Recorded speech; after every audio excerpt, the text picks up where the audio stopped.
So the prophetic is hearing God and passing on his heart. So that raises to me, what does health in the prophetic look like? Because sometimes you see things and the words themselves might be fine, but what health in the prophetic?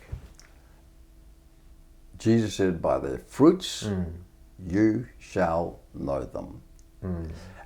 What is the fruit of that word? Oh, come on. If that word lifts the individual, increases their encounter with God, releases them into a new level of understanding the Lord or functioning for the Lord, is it positive? Is it godly? Is it empowering? All the things we know our Father wants for his sons and daughters. Or is it condemnation? Is it guilt? Is it heaviness? Is it restriction? Is it in some way bringing gloom to the individual? I mean, take a look. I've heard some ridiculous words over the years, unfortunately, that bring such a railing accusation. But God would never do that. Father would never do that.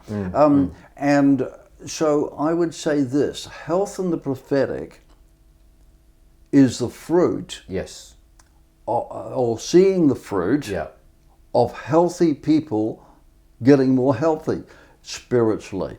Okay, if our lives, yours and mine, are being truly prophetic, then the people around us and the people that we influence should be healthy spiritually.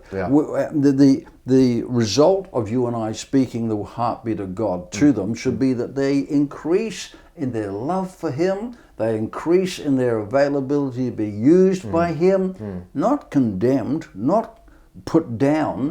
Very good. So I think that's great. By their fruit you shall know them. A healthy prophetic environment will always bring about release and empowerment to God's people.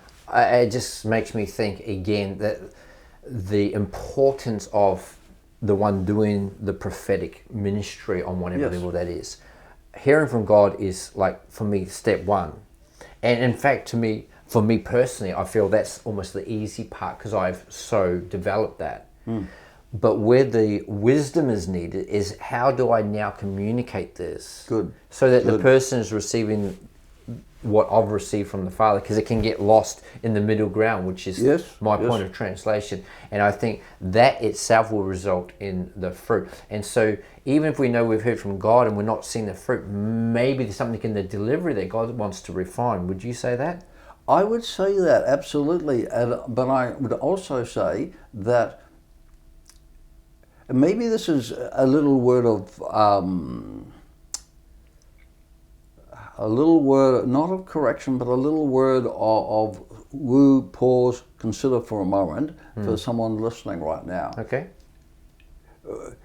If I am the filter through which God's intention is being communicated to the often fragile nature of another human being, then I have to be honest with myself.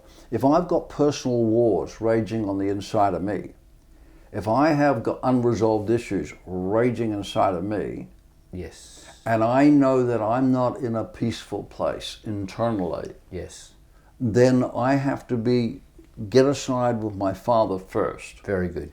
Because a pure word from God is channeled through our inner turmoil, and we might deliver the phrase or the word, but it can come through with our own turmoil.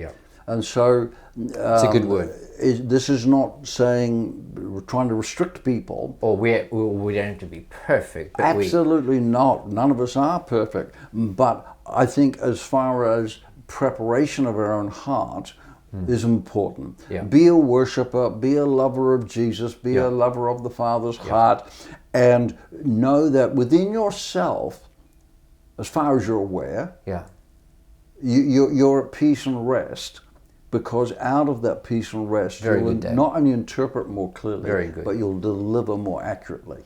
So hear God for the message, but I would encourage you to also hear God for the timing of the delivery, so that it's in the best place possible for the receiver to hear. Because I know that sometimes I've heard about things going on, you go, if I did it now, it's probably going to be a bit rushed, a bit harsh, a bit this, a bit that. So very wisdom says, okay, you've heard me, so now just wait till tomorrow. The word's good for tomorrow. So hear from God on the message, but also on the timing of delivery. Good. Carefulness. Yeah, good. Think about the other person. They want to receive the heartbeat of God. There's the bottom line. Great. Bless you.